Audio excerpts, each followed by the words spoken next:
Come on, let's keep a little optimism. Subscribe, leave a voicemail, and share the show with a brother. Huey, get us out of here! Time to abandon ship. It's great to be in the Empire today. Star Wars Escape Pod is the pod for you. Is the Republic's choice of podcast anywhere in the galaxy. If you are tuning in right now, don't go anywhere. Leave a review and make it a good one. Empire today. Empire today. I thought that was a pretty good take. Pray I don't alter my performance any further. All right, welcome back to Star Wars Escape Pod and the first episode of our new sub-series called Cantina Banter, and the new intro that goes along with those episodes. So welcome back, Blake. Thank you. Good to be here. Good to have you New back. intro. What the heck? It's a new day. Yeah.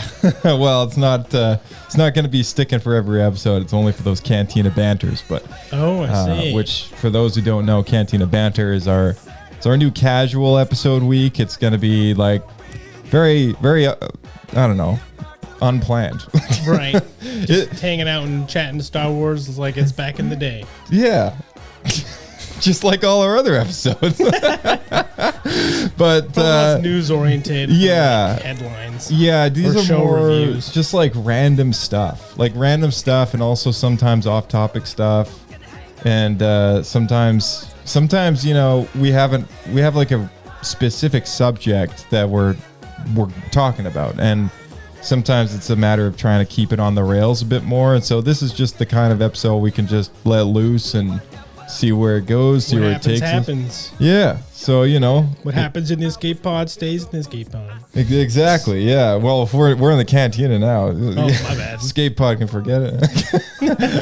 Wonder why there's no droids in here. Yeah. But joining us this week also is our other co-host, our good friend Kirk. Welcome back, Kirk. Hello there. I don't know if you can hear me though. Hello, we I'm on the can. road. We're reading you. Loud and clear. Loud Yes. and Well, clear. mostly clear. A bit choppy. Did you catch most of the intro, or is that? I could play it again already. I think I heard Vader like singing or something, and I didn't know if I tuned into the right station. So I guess this is the right place.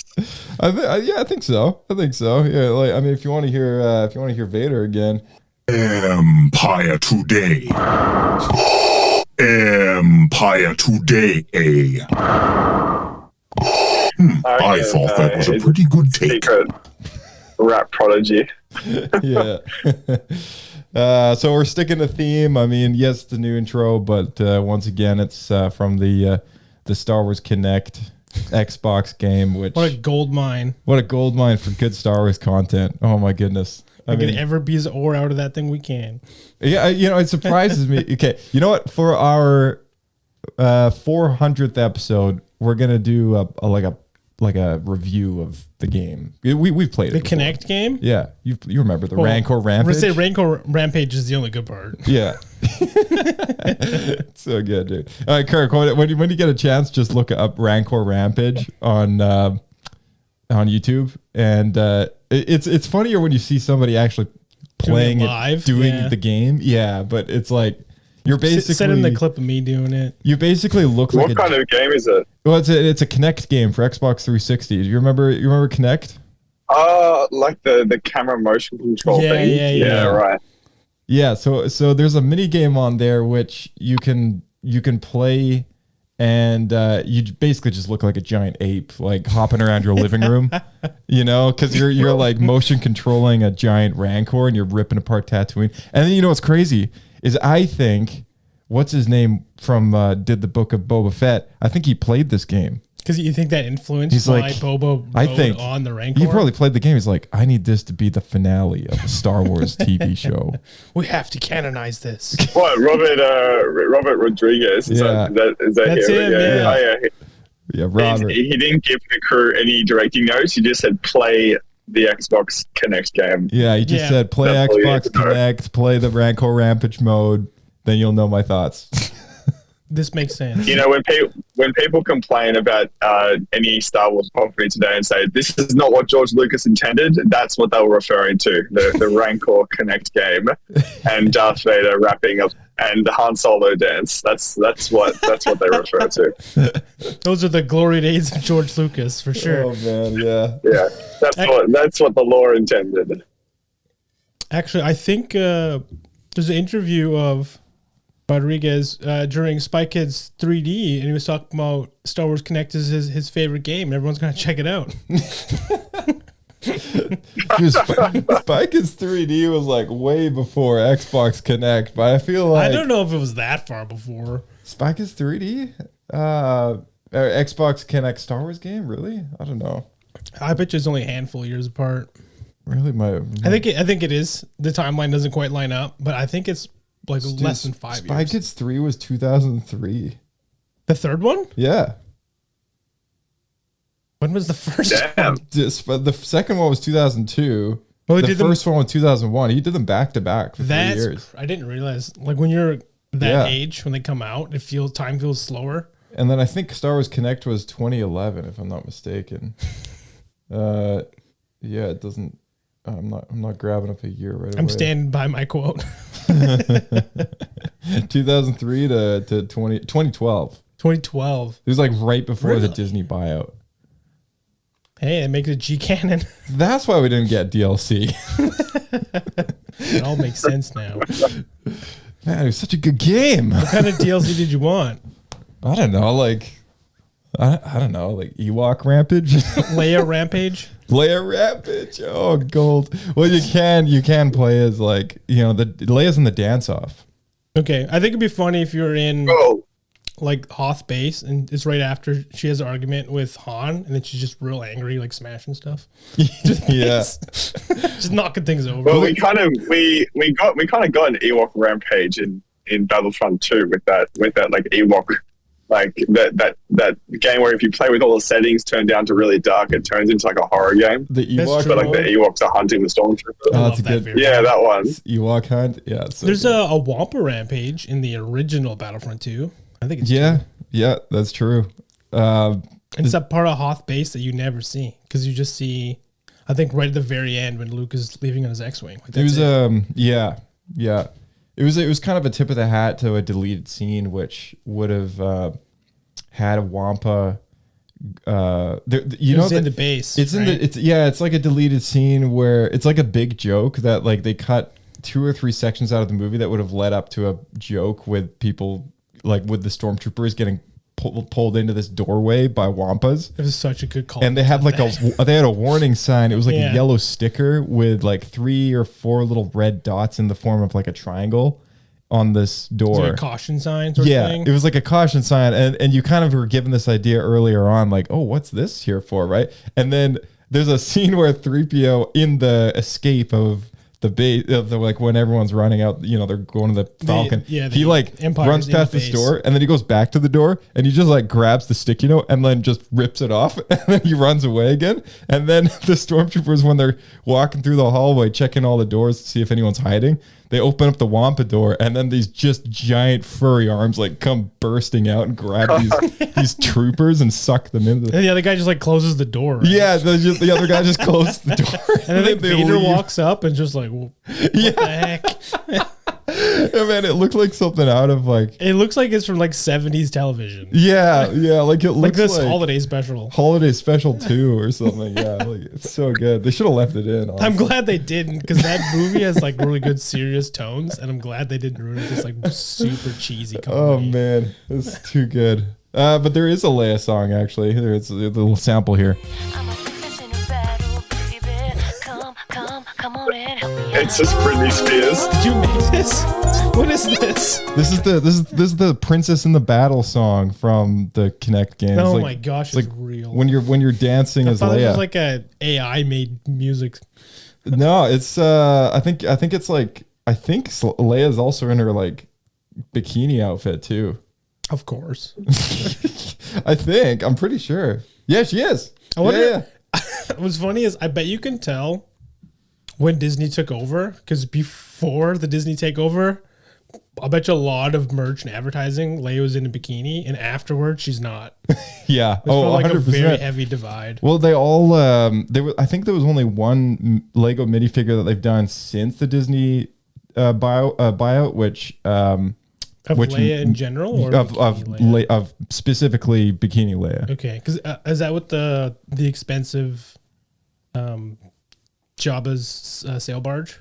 Yeah. Yeah, okay, that makes sense. I feel like they're obligated to do that. Yeah, they also they adjusted the printing on like the hip structure and everything else, but as far as like the actual figure goes, they did make one, but that is just one. Yeah, like they haven't recreated a whole. What's lot. it on Bricklink? Oh, dude, like some of the old ones are really valuable. Yeah, so like hundreds of dollars. It was funny because you could buy that one of those really tiny sets. Look at that. There it is. There's some gameplay. Oh my gosh! So you have to like dance. I remember the game. You follow them, the dancers on the screen, right? And you're they the look lead. like they're made out of clay. Yeah, they don't look. Those very from like good. the original Wii. Yeah, but yeah, it's her leading two Twi'leks.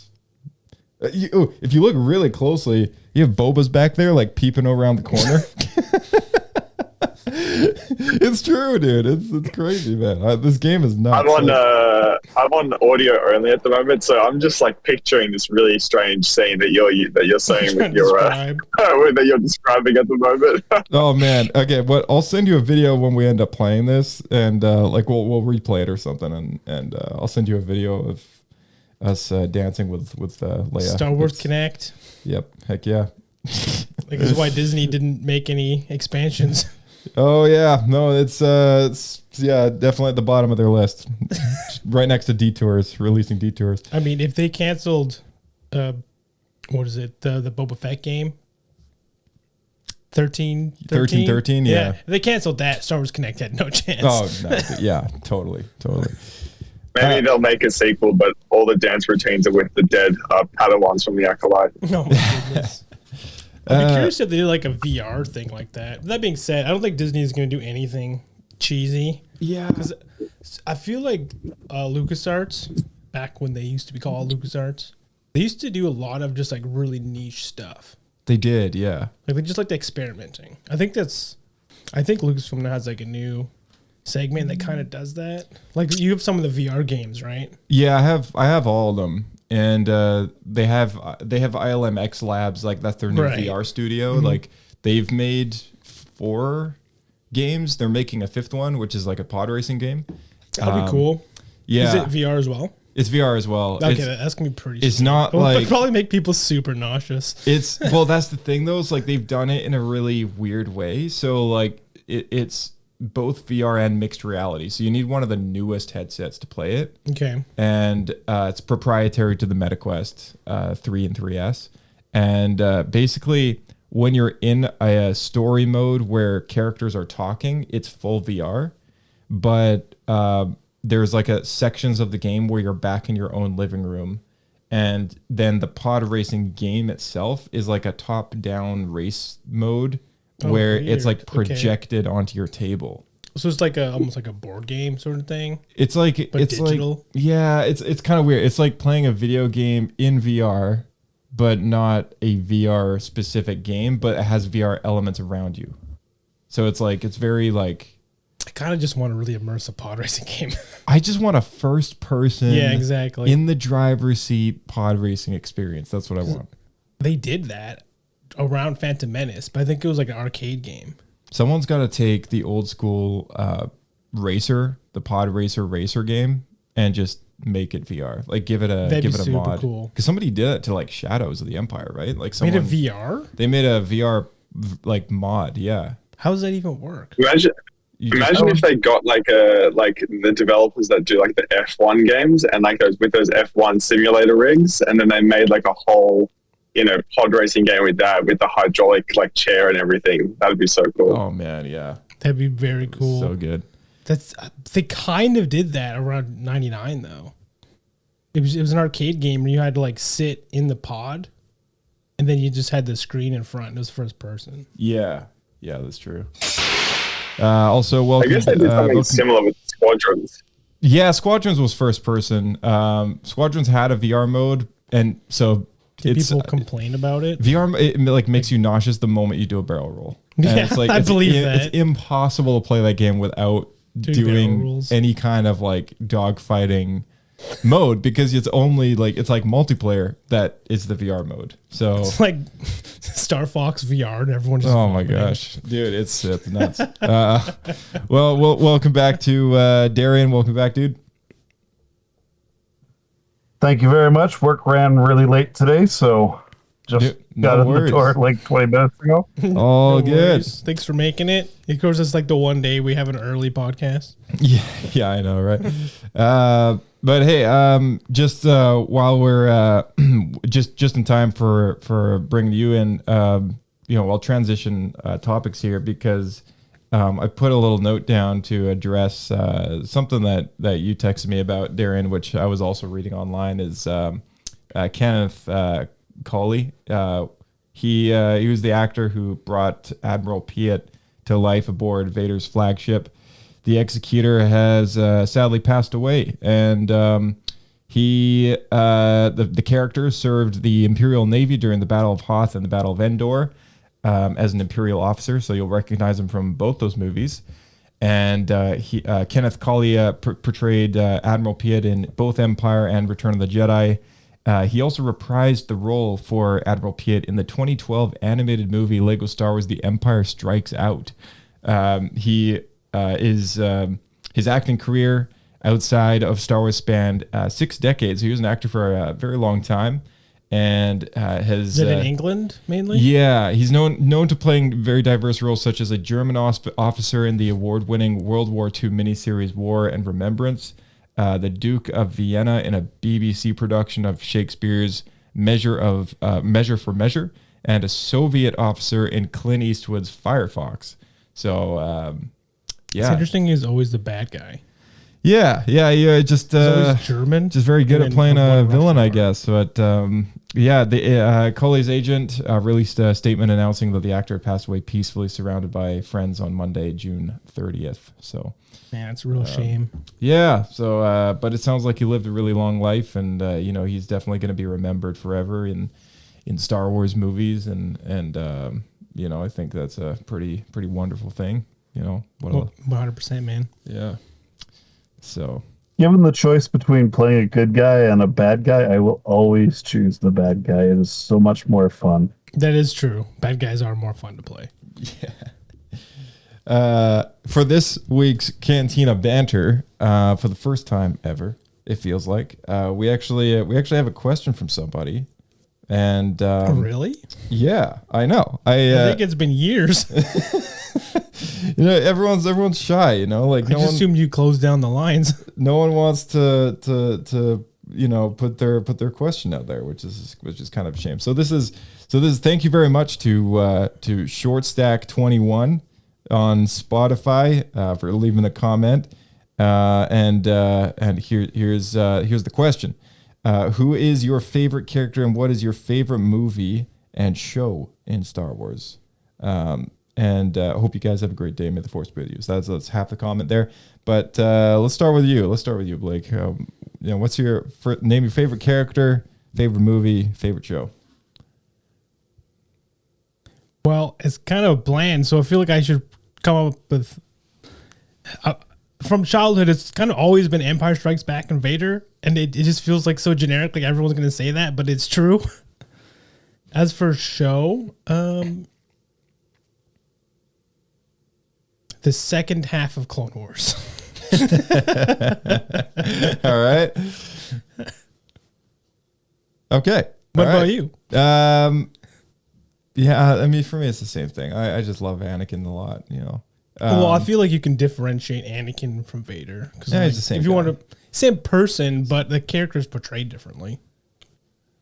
In my head, he's all just one character. Would you prefer him more as Anakin or as Vader? Basically, prequels I don't like any particular state of his life any differently. That's the thing. Such a purist. I just like the character. It's like, I don't know. I don't know. Maybe I don't know. Anyway, I like him. Let me change it up. I'll give you my second favorite because I think it's not super common. Yeah, Ponkrell.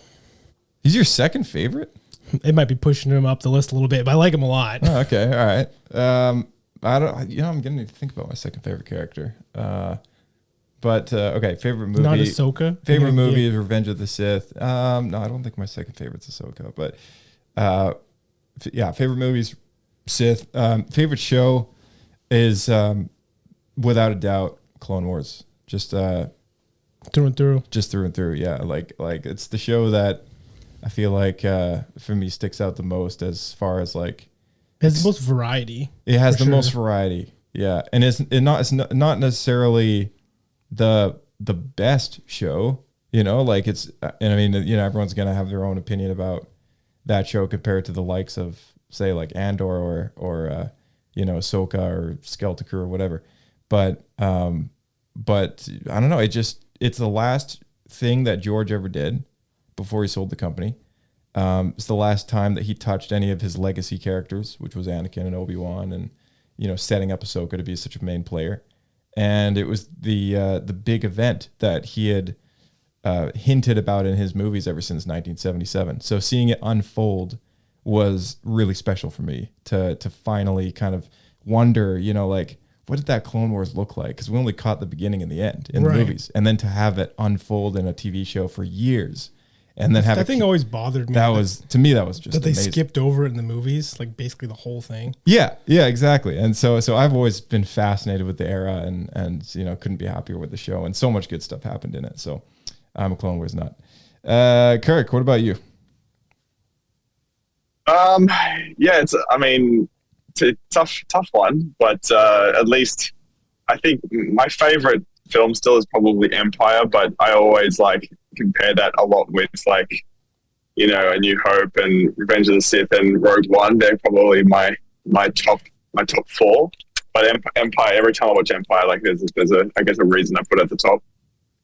My favorite show, before season 3, I would have said Mandalorian, but now I have to consider it as 3 seasons, so it's no longer my favorite, but I do like the first 2. But my favorite show now definitely is Andor. I love what they did, especially with season 2 and how it connects with Rogue One. I think it quickly became my favorite Star Wars show.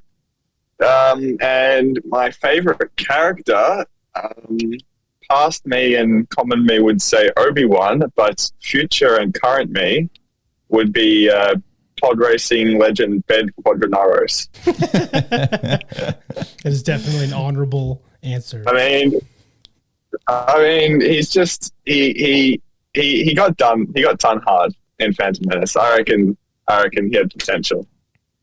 What about Sebulba? He's a almost never give up spirit character.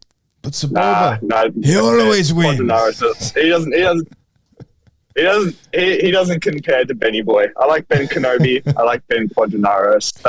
That's just how it is. Any Ben. Team Ben, huh? Ben Solo?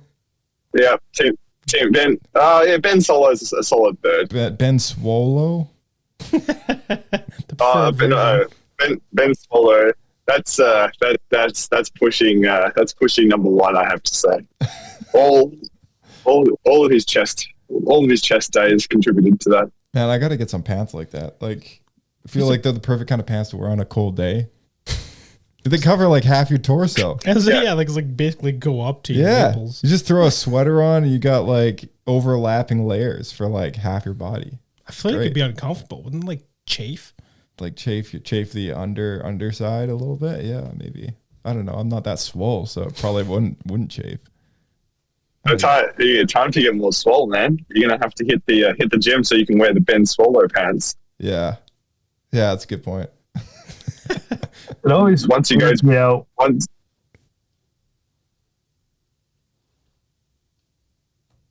Darian, go ahead. What did he say? It always weirds me out when you've got a shirtless person and they have no belly button because their pants are above it. It's like, what, were you born from an egg? It's true. It does look unnatural. Yeah, it does. Yeah. All right, Darian, what's your favorite? What's your picks? Your 3 picks?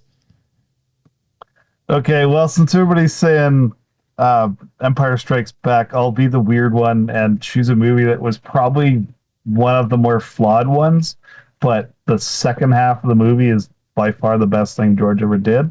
Ewok Adventures 2, right?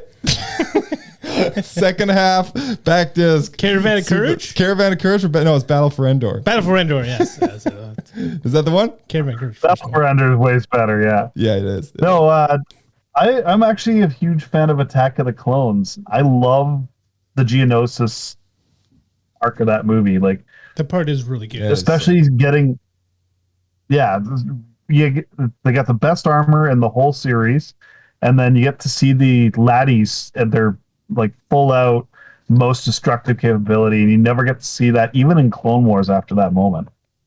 Like when they do the missiles come out of the top.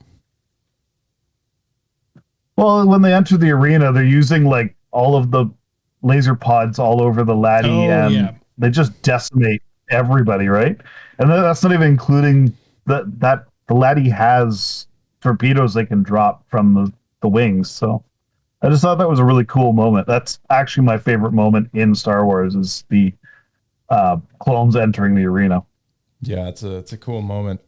And visually, it's become a little dated in the last handful of years, but right after that, when they are fighting across kind of like the big open Geonosis landscape, and that they get that giant like spherical ship to collapse, and there's a huge dust ball. Yeah, that always looks so cool.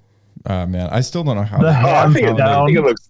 Do you think it looks dated? Because I think it looks like it's top notch. Not at all. Like I think. Well, for how old it is, it's fantastic. Like it's still. I was about to say, like for how they pulled it off, to me with those computers at that time is still just unreal. Oh, it's crazy. Like, man, it's nuts. Like it's nuts how they. I can only just imagine how long that took to render. Oh my gosh, weeks. Well, there's still people that believe that there were. I've talked to people where they still believe that there was dudes in suits running around. They're like, man, that must have been so uncomfortable with that helmet. And it's like, yeah, those people didn't exist. Yeah, I know, right? Like that just goes to show how good it looked and how good it looks still. Like it's nuts. Like, and that's why I have a big beef about CG clones. Like I have a big beef. Yeah, that's right. Like I'm like, why do they use practical clones in Ahsoka? Just man, it just irks me so much. You know what? Speaking of that, I've always found it funny how you just don't like the real Clone Wars suits. But one of the later episodes in season 2 of the Industrial Light and Magic documentary that just came out like a couple months ago, there was this whole segment about how like. I can't remember what was the producer's name of the prequel trilogy. Rick McCallum. Rick McCallum. So like he was a pretty pushy guy, and like he was the enforcer, I guess they called him. And he was talking to like the ILM team or whatever. I guess that's what they were called back then. And they were pushing to do the physical armor back then, but George was like so adamant, and then got to a point where he apparently had like one last like yelling match with someone, and that was the end of it, that it was going to be completely CG Clone Wars armor. So now I understand why you feel so strongly as well to the topic. See, I didn't know that. Like I actually still have to watch season 2 of that show. It keeps on slipping my mind, but season 1 was great Light Matt. I need to thank you for reminding me, because I still need to do that. But I didn't know that. That's crazy. Like, that's a crazy story. George are insane. Yeah, apparently, like Doug Chang, I think that's his name, the main designer behind a lot of the stuff. Like he would often suggest things against what George was saying, and George would like trust him on it, and it worked out.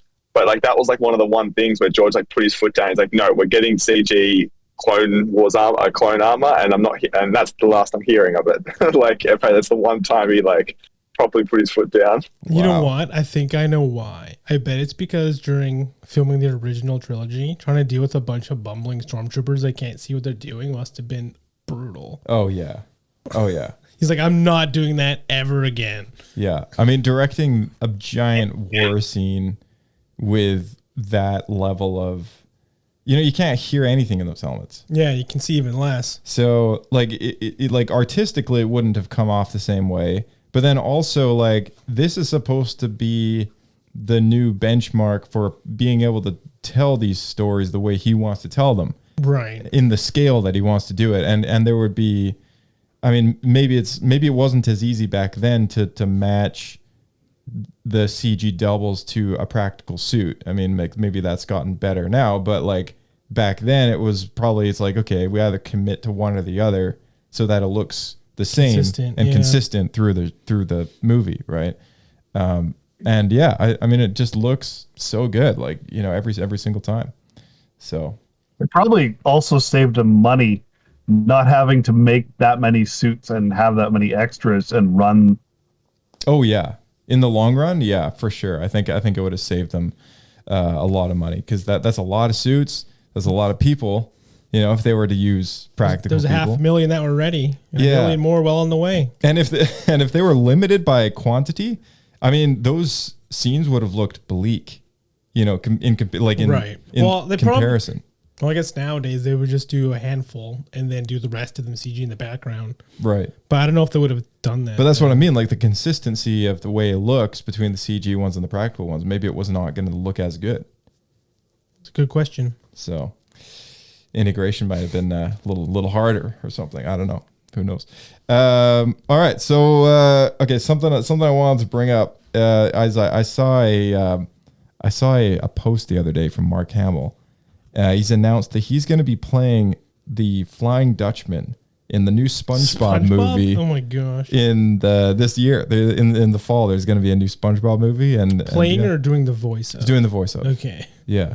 It's not a live action one, but it's a 3D animated theatrical movie.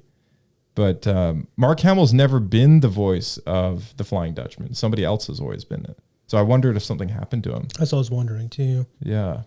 As long as they don't change the accent, man, nothing kills a character for me more than changing the accent. I just watched Lilo and Stitch, and like Pleakley and Jumba. I just couldn't do it, man. Right. Especially Jumba. Every time his mouth opened, it just felt wrong. And they changed. No spoilers. Yeah, I'm not a fan. I watched the original straight after I watched this live action remake, and it was just like, yeah, not ideal. I enjoyed everything else, but that one thing was just like super challenging for me. So did both you guys? What about the story changes though? Like, yeah. How'd you like the story changes? I haven't seen it. We're going to go all in on Lilo and Stitch? Oh, yeah, I haven't seen it yet, so I kind of want to know. This is the Lilo and Stitch. This is the Lilo and Stitch podcast. The changes weren't ideal. I get why they made some of them. Like, they removed that one. Sorry, should we put a spoiler button? I don't know if we need this or not. Oh, yeah, sure. Because this is like story stuff. They removed the big alien who's like 2 stories tall. Gantu? Yeah, they took him out entirely and just made Jumba the bad guy for the whole movie. So he doesn't get redeemed. That's lame. I'm guessing that was a budget reason. Yeah. But it's super lame. Yeah, so that was annoying. Yeah. I feel like outside that there wasn't a whole lot. What else was there, Kurt? Well, and then Ohana doesn't mean family anymore. Ohana means get rid of the kid once you've had enough of them as well at the end and ship them off to another family. Are you serious? The whole thing is Ohana means family. Oh my god. Yeah. Wow. Yeah. That's so dumb. Yeah, I don't know why they changed that. Ohana means family, and family means no one gets left behind unless I need to go to college and you need to get out of the house. Got to get some marine biology. No one gets left behind or forgotten. Yeah, and except for this time. And also that time they left Stitch to almost drown as well, and then they went back and reconsidered him as an afterthought. Right. Like what? Like that, yeah, I was just like, yeah, they had. Yeah, like Stitch was like. They had to go back. Stitch was drowning. Stitch. Like he was already passed out underwater. Yeah, that's dark. Yeah, because he was too heavy. They couldn't swim him up because I guess he gets heavy with water. I don't know if that was a change, but so what's the sister's name?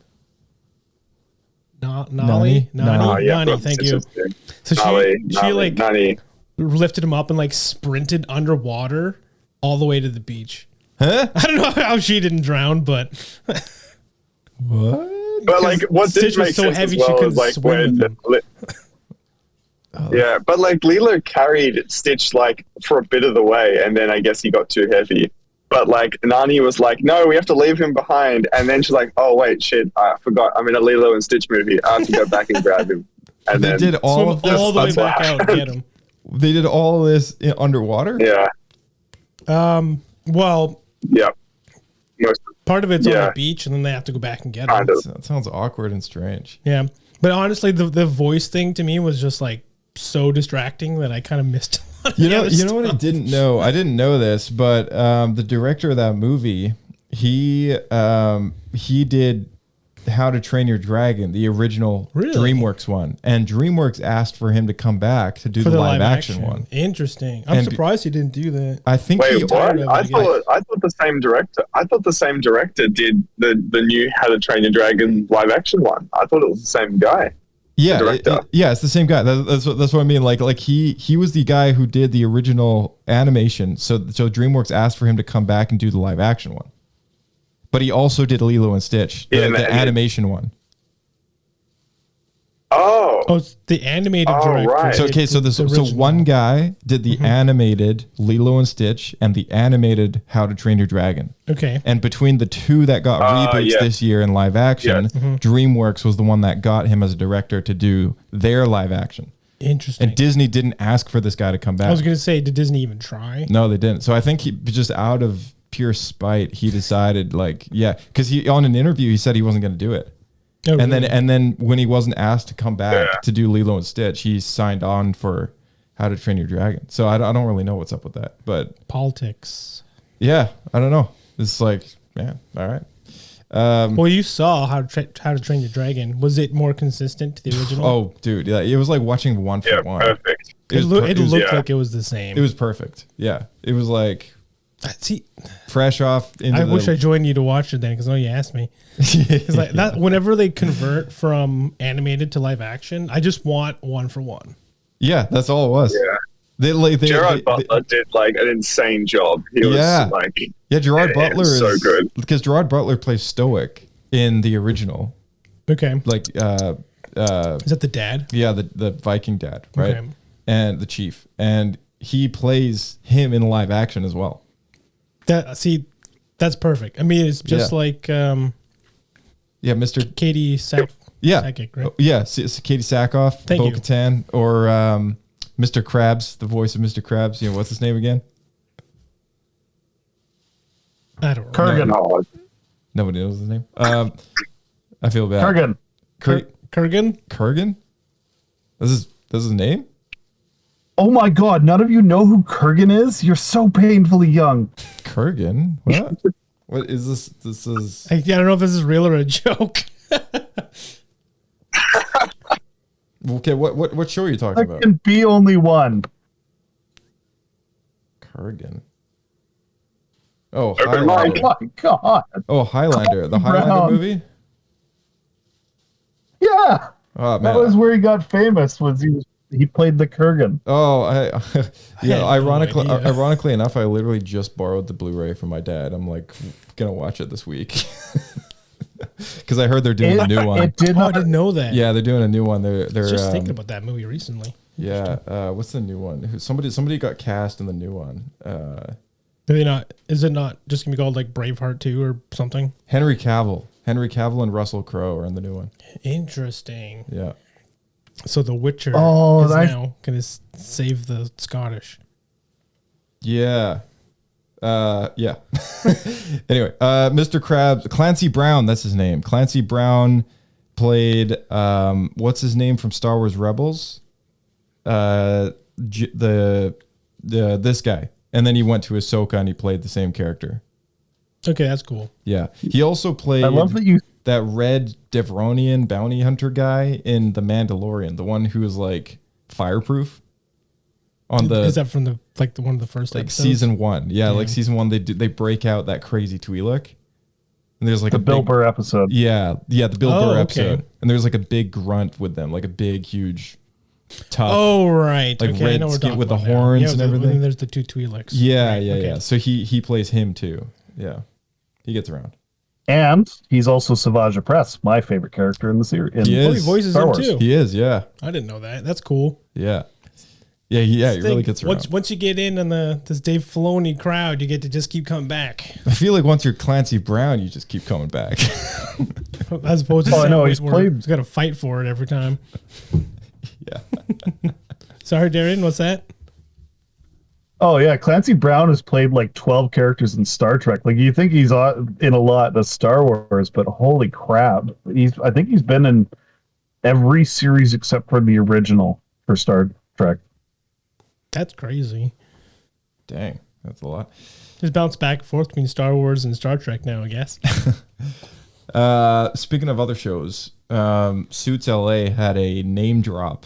You know Suits? I've never watched it, but I know it. Okay, you guys watch Suits? Nobody? Nope. Okay. All right, so Suits LA is the new spin-off show. It's kind of a sequel to Suits, but it's also a spin-off in the sense that it brings back some of the original characters from the first show, but it's about a whole new cast of new characters. And there's a name drop of a fictional character from one of the Star Wars animated shows. And it's a main character, and I'll give you all one guess. And it's there's no live action appearance?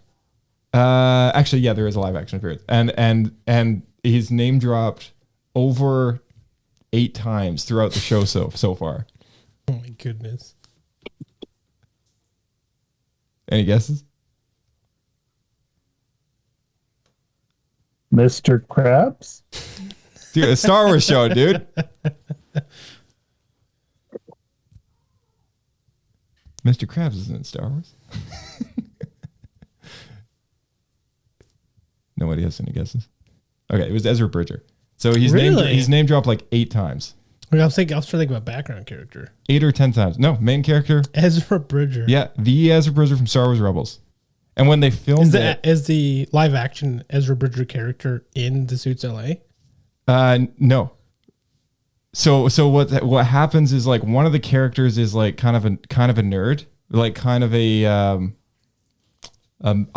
movie geek in a way. Like that's her character, and the show Suits is based around lawyers who also work in the entertainment industry, right? Because they're in LA.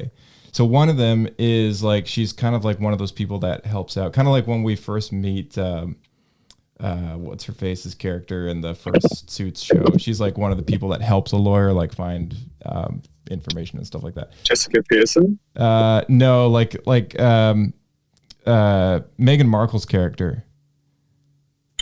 Rachel Dawes. Oh no, Rachel Dawes. That's like right. her position, like her professional position, like so. Paralegal. Yes, paralegal? thank you, paralegal. Yeah, so there's somebody who plays a paralegal, who is like very knowledgeable in a lot of like fandoms and stuff like that.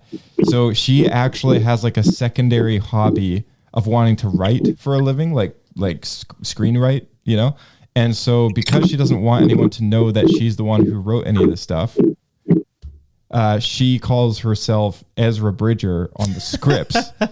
And then when she gets to hand this in to a friend of hers to like review it and like, hey, let me know, like a friend of mine, Ezra Bridger, wrote this. Right. Like, are you going to can you read it for me? Right? Can you just like let me know your thoughts? And he's like, okay, yeah, sure. And then I guess he clues in at some point that it's like, okay, Ezra Bridger is a fictional character from a Star Wars animated show. It's a very specific name. Yeah, and it's like, and he calls her and actually like calls her out and he explains like, hey, yeah, by the way, your friend Ezra Bridger, he's actually from a Star Wars animated show. So he had to go back to Lothal, and they still name drop it because like it's like a joke between the two of them now. So that, like the name Ezra Bridger has like come up so many times in Suits LA. Yeah, is Suits done by Disney? No. How do they get the rights to that? I think there's some other kind of like when you reference something, fair use or something. Yeah, when they're used or something, like it's like there's this video on YouTube like about what's that movie about the telephone company that like BlackBerry And like, there's a video on YouTube about BlackBerry about how like, because they use like full clips from Indiana Jones, Star Wars, and all these other things, and they didn't get permission to use any of them, but like they were explaining how they were able to because of fair use and stuff. It's really interesting. Oh, fascinating. Yeah, Kirk's road noise. Oh, is that no, what it is? Yeah, I'm 3 hours into a 8-hour trip. Dude, that's crazy. I don't know how you do that. Yeah, I'm impressed that you have joined the podcast while on the road. No flying kangaroos just yet, though, as we discussed the other day. So is the 8-hour trip just like the next city over, or? Yeah, it's like going from state to state. I'm in Victoria, like Melbourne, and then I just drove to Adelaide, which is like in the middle of Australia, or south middle, I guess you could call it. And now I'm driving back to the home. It's about 830 kilometers. I don't know what that is in miles, but what's the temperature outside? We don't use miles. It's winter, I think, right? What's the temperature? Yeah, it's like 12 degrees, 13 degrees outside. Okay. Probably better to road trip to the interior, I would think, this time of year. Yeah, definitely. It's easier on the car when it's not too hot outside. Oh, all right. Isn't it basically your winter? Oh, Kirk, can you share that story about kangaroos? Yes. So when you're doing road trips in Australia, there's quite often you obviously see a lot of wildlife, but kangaroos are, the icon of Australia, but they're also the icon of jumping in front of your car when you're driving on the highway. And you have to be really careful. And it's kind of sad, especially if you're an animal lover. But like, I think this trip I've seen like 4 or 5, I think like, just they've been killed overnight or something just on the road. Oh, shoot. But like, what's really strange is that like, they'll see your car from like ages away, and then they decide to cross the road as you're coming across. So they like hide in the bushes until you're like almost there, and they just jump in front of the car. I swear rabbits do that too. Yeah. And they're huge, these kangaroos, and like it's hard to avoid them because let's say if you've got like a single lane highway and you've got one car, one direction, one in the other direction, like 2 jumps and they've jumped across like the whole highway, or 2 or 3 jumps because they've got like big springy legs. So they're like kamikaze like into your car, and you just can't avoid them. If you swerve, like you're going to roll your car if you're going like 100 kilometers an hour. Just gonna go straight into them. Yeah, so it's crazy, man. Yeah. So you gotta be careful here, and you gotta worry about spiders, and you gotta worry about flying kangaroos and wombat butts. All these right? other wonderful. And wombat butts. Yes, a friend of mine. He. But do you have wombats in Canada? Is that a thing, or is that an Australian thing? I think wombats are. I don't think we have them. I believe they're in the States. Okay, they're in the States. Yeah. Well, they're like capybaras / groundhogs / I don't know. They're kind of like that. But my friend ran into one at like 80 kilometers an hour one day. It was like on the middle of the road, but because it's like rear end is like a skull, it's like really hard. It's like a defense mechanism they do. Like he was driving like a Golf Polo, and he ran into one at like 80 k's an hour. It bounced off, like left. The car was completely destroyed. It was a write-off, so he had to get a new car. But the wombat like turned around, looked at the car, like charged at it, headbutted the car after the crash, and then just walked off. I could just picture this wombat soaring through the air after like just decimating the front of a car. Yeah, and then being upset. Comes back to like headbutt the car because he's angry, and then just trots off. Just completely fine. Yeah, he just ran off, and like I've got photos. I have to find photos of the car, but like it looked like a cannonball went right through it. Like someone fired like something from like the 1880s. That's crazy. And when he claimed it on insurance, like the insurance didn't believe him. They're just like, "There's no way a cannonball, a wombat cannonballed into your car." But yeah, no, it happened. He got the replacement thing in the end. I think I don't know exactly what they did, but there was no other point of impact on the collision. Like he was in the middle of the road, and there was no trees or surrounding areas that were damaged or anything like that, or any other car. So it just made Sounds strange, but it makes sense that a wombat decided to jump in front of the car, I guess. There's no other options, I guess. They couldn't say anything. Man, that's crazy. I had no idea they were like that. Yeah, like they they burrow into these holes, and then like to protect themselves against predators and stuff. Like they face their butt out in the air, and they can't bite into it because I'm not a biologist or a wombatologist, but that's what I've heard at least. Man, that's bizarre. Crazy. Yeah. I love that we've gone from Lilo and Stitch to Star Wars, Lilo and Stitch to wombat protection armor discussions. And half the audience is probably wondering if this is a bit. Good question. To be fair, that wombat sounds like it could be in Star Wars. Well, it is Cantina Banter, so anything can happen. But yeah, let's.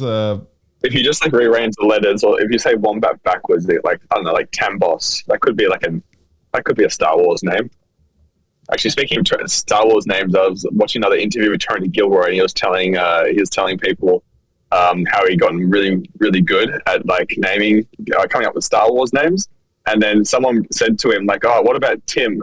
Like, what's it called? I can't remember her name off the top of my head. Bix's partner in the first episode. What about Tim? That's a pretty like non-Star Wars name." He's like, "Yeah, but I added an extra M on the end, so it makes it Star Wars." We alter the spelling at the very least. Tim. That's right, Mr. Tim. Mr. Tim. Here's some Star Wars stuff for you. Costume related, sort of what? I think I brought this up to you the other day, but most people don't know that Darth Maul has an ear stud. Yeah, and I didn't know that. Yeah, it's like, I guess it's easy to miss, but Ray Park had a stud in his ear, so they just left it in. And it's most noticeable on the Rebels depiction of Darth Maul. So when you're looking at Darth Maul in Rebels, it's almost like the size of an earpiece in his ear. But I think he just has big ears in general in that show, right? Yeah, I mean, just like in general, everything's like the weird parts that shouldn't be bigger are bigger, and the parts that are smaller are like regular size. Like, dude, yeah, like it's the same thing with Dooku's face. It's like what the heck happened to that, you know? Like his nose for like 3 days. Like stuck his face in like a vacuum or something like that. Anyway. Sandwich press. Dooku of Easter Island.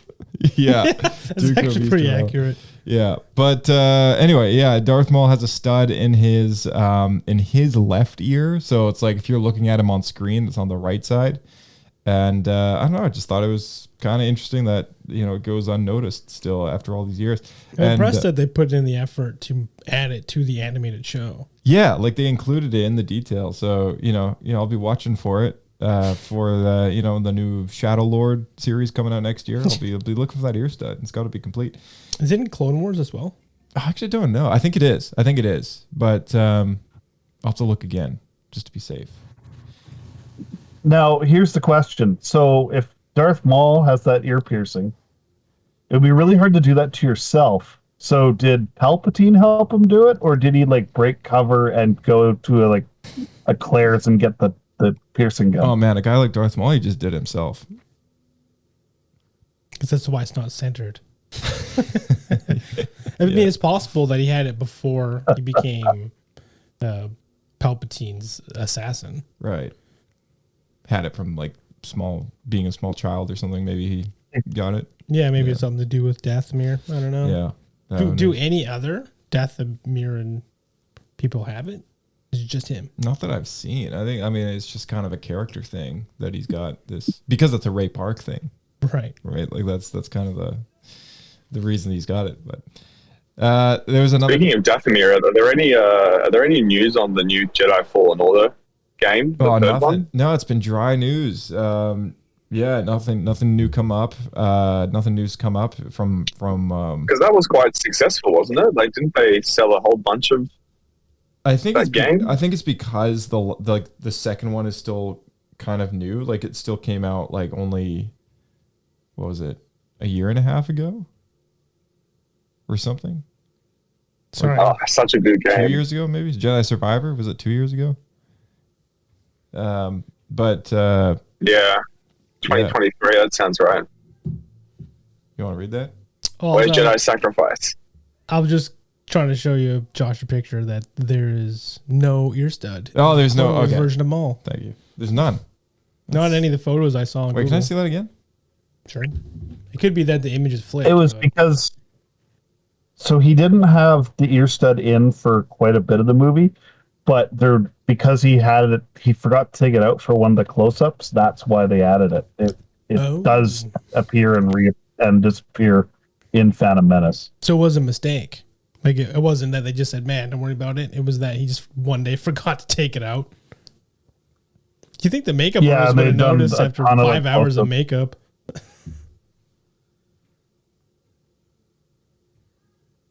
Yeah.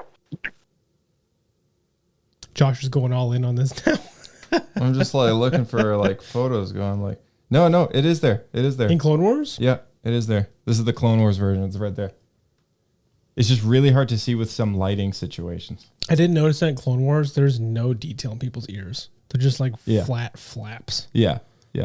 It's also like it kind of his side horn flaps. Like the horn on the side of his head kind of sometimes masks it. Right. It could have been that in the last picture. Yeah. I was like, I'm pretty sure it's in both, but it's in both shows. Interesting. Anyway, sorry, I totally missed the last question because I was busy looking at pictures. Who asked the last question? Some sort of game asking for details. Oh yeah. Sorry. Kirk was asking about. Yeah, if there was anything there. Yeah. No, I guess it's only a matter of time. I think before we hear more. I think we'll probably get more news next year, but they probably don't want to overshadow the release of Zero Company, which is the next Star Wars game to be released. Right. When is that? Why? What's that? Next spring. It's kind of like XCOM. It's like a it's like a turn-based strategy game. It's like Still looking forward to that. Like a combat sort of simulator thing. Yeah, it should be tactical. What about that other one, Eclipse? Is Eclipse still a thing? Oh man, I do not know. It definitely postponed. Definitely like shelved, I think. Yeah. Well, they just made a cinematic trailer and then had like postponed is like a polite way of putting it because the trailer came out like 4.5 years ago or something like that. It's been that long. Yeah, it's been a while. I remember it being really cool. It's such a detailed trailer. It was, man. Yeah. Super detailed. Yeah, I'm kind of. It was like. Yeah. What era was it? High Republic. Oh right. Yeah. Yeah. Yeah, I'm kind of bummed that they're not. I don't know. I wonder if that has something to do with it because I know we were just talking about how the interest, or at least in the books for High Republic, seemed to kind of have waned. Yeah, I guess we'll see. I guess we'll see how it goes. But hey, Battlefront, it's going strong. Still averaging about 16 to 18,500 players a day. Damn. Which is crazy. They hit an all-time peak at I think it was between 30 and 35,000 at one point within the last 2 or 3 weeks of Saturday games. And so yeah, servers are going well. I think no matter what platform you join on, it's going to be better, even though it's not a cross-play game. So these are specifically as well just PC numbers on the Steam copy. So like there's people playing on Epic Games on the EA, people who bought it on the EA store like myself. What about console? Console, there's no reports for how many numbers there are. This is specifically just how many people on Steam are playing the game. And so that just goes to show, okay, well, if that many people are playing on Steam, then this got to be a global increase of players across the board. So I feel like, do you think there's a reason to why there's this big pushback to it? Are people just missing? The media will say, the media says because of the success of Andor, the game has come back. I don't think that's fully true. I think there's a number of contributing factors into why it's come back. The resurgence of this game. But the short answer in my head is people want a Star Wars shooter again and a good multiplayer experience like what Battlefront 2 offered, because it's great. And which is ironic because when that game came out, everyone was complaining that all we had was Battlefront games. Yeah, and there was nothing else that was coming out. Yeah, and then there's the whole loot box debacle. Yeah, the launch of the game was awful. There's so much drama around that launch, man. They did a full 180 on that game. I'll give them credit for that. And isn't that the most downvoted Reddit thread comment in history? Yeah, is like that reply. Yeah, that's from the Battlefront 2. Yeah. This game is so like, dude, the launch was like notorious, next level bad. Like like maybe at some point we'll do an actual like escape pod, like we'll do a deep dive on the history of this launch. But it was so bad that the game looked like it was going to be a failure out of the gate. That's kind of what I was expecting. And I know a lot, like enough people actually that didn't buy it initially because of all that, and then they did a full 180. And it was like, now it's known as the best Battlefront game there is. And those of us who did play the originals, which I spent many, many, many hours in the original Battlefront 2 from Pandemic. And this new one is still my preferred version. Like, it's like, I do love the old one a lot, but the new one plays better. It just, simply put, like, it's smoother. The graphics are so much better. Like, the multiplayer experience is cleaner. My only complaint is the original games you could just play against bots. So you could play single player and big battles. The new one has the co-op mode. There's only one mode though. Yeah, I wish the new game had more modes to offer when it came to single player options. Like I feel or like kind of co-op versus the computer, and that's one thing that like the original game had, which was the Galactic Conquest mode. Like that was I used to play that all the time. Really cool mode. Yeah. So like I kind of wish that the new game did something similar to that. But did they do, because in the original the original second game, they did just a heroes versus villains mode. They have that too in the new one. Full open, like anybody can play as any character. Yeah. Yeah, they have that one, and they've kind of added a little more elements to it, though. They have a 2v2 mode and a 4v4 mode. Right, but I'm talking like in an open map.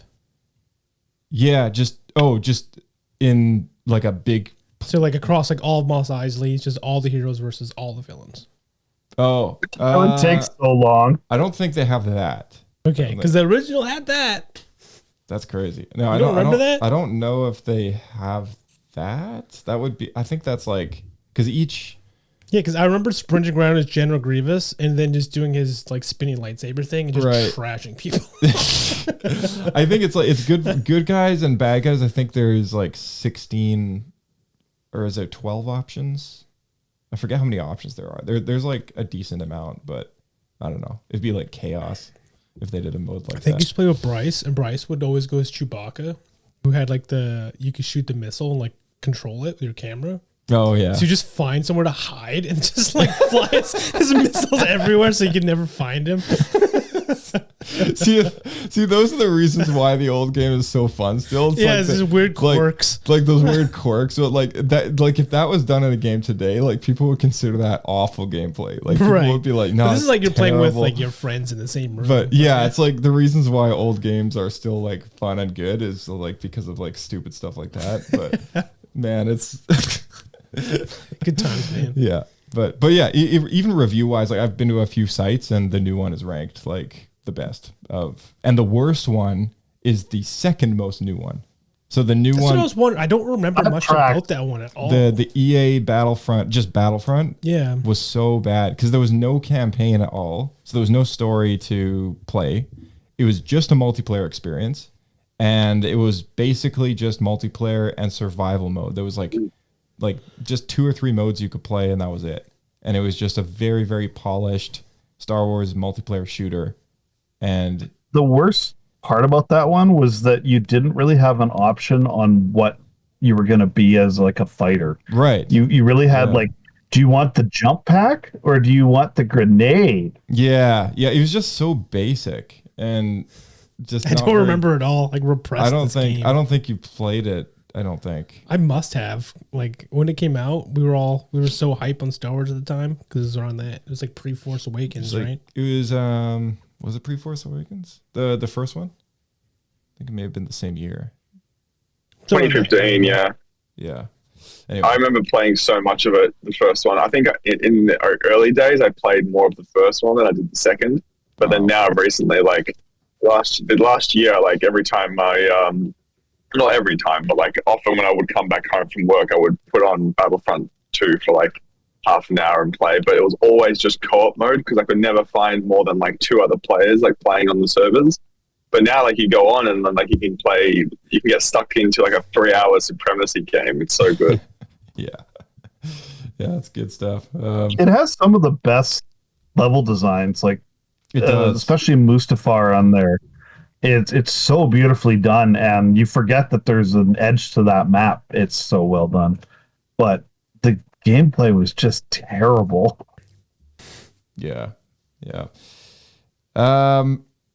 Jedi robes are. Did you know that Jedi robes on Anakin are different from between episode 2 and 3? I mean, there's a big time jump. Yeah, I knew that. I think all the robes changed. Well, the tunic is different, of course. But like, did you know specifically like the robe is like the exterior, like the over robe, like the over robe? Yeah. I was looking at it the other day, and I was like, oh, like in the episode 3, it's an actual robe with sleeves. Right. Whereas in the episode 2, is it a poncho? It's more like a poncho. It's more like a poncho cape. So he's got like the cape bit on the back, and then on the front side, he's got these cutaways for his arms to kind of come out freely. Mm-hmm. And then it's just like a front side cape with 2 like big long pieces. And I was like, I assume the only one you see is Obi-Wan, right? So like, yeah, Obi-Wan's got a cloak. And like a lot of the other Jedi have a cloak. He's the only one that has like a different type of like a cape cloak. Is it because he's like trying to hide, be like blend in? Anakin? No, it's not. I'm saying Anakin's is different. It's just like yeah, Anakin's is different. Sorry, yeah, Anakin's is the one that's different. I also didn't realize how giant Mace Windu's sleeves are on his robe, but I don't know. It's like it was one of those things I just saw and I was like, what the heck? Like, how have I never noticed that before? But there's these like cutaways on the front side for his arms to kind of poke through. So he doesn't have sleeves on his robe. You're right. Yeah, it's like a cape behind him. Yeah, it's like a cape behind him, and then the front side has these 2 like kind of senatorial style ribbons that kind of dangle down. But it all blends in with his brown tunic, so you don't really notice it as much. But it's like, but he has no sleeves on his robe. Isn't that interesting? I was like, yeah, how have I never noticed that before? Yeah, I have never noticed that. It's just the color palette is so similar, you can't really tell. Yeah. Right? That's bizarre. When do you see that then, dude? When does he wear his robe? Is it when he's on Naboo? He's wearing it on... Like when they're traveling there? So he wears it on Geonosis. He wears it in the beginning of the film when they go to visit Padme. Okay. And I don't know, Darian, you love Attack of the Clones. Like where else does he wear his robe? He only remembers the second half of the movie.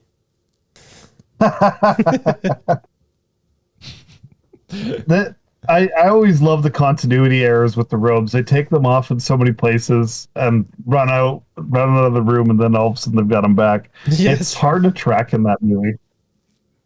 I would love to see like a Robot Chicken short where they make a joke about that, with like someone's in the Jedi Temple constantly making new robes for Jedi because they're leaving them around all over the place. Just leave them. Yeah. Or like maybe someone goes to like a pawn shop, is like, I found an authentic Jedi robe. It's like, yeah, just throw it out. Dime a dozen. I'll give you $5 for it. It's not even worth the fabric. We got a whole bin full of them over there.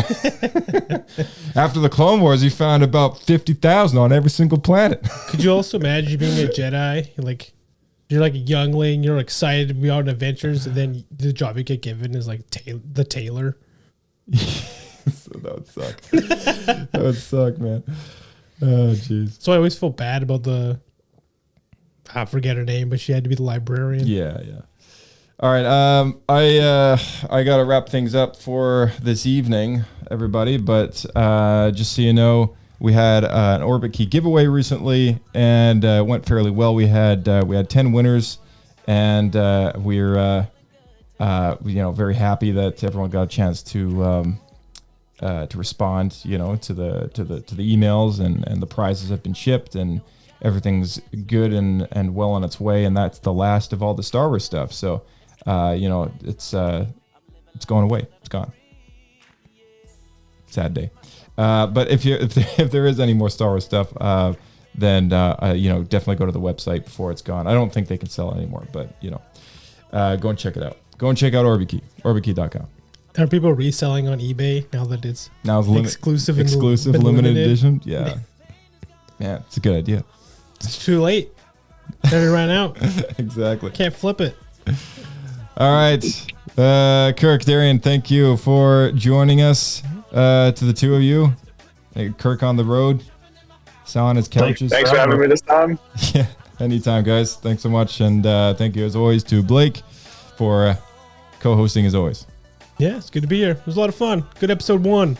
Good episode 1 of Cantina Banter. We'll get more of them coming down the road whenever they come down the road. Down the pipe. The pipe.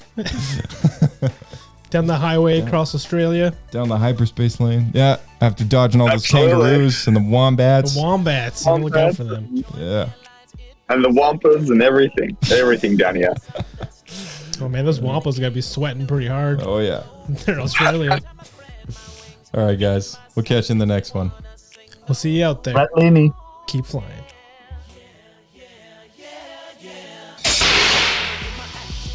All right.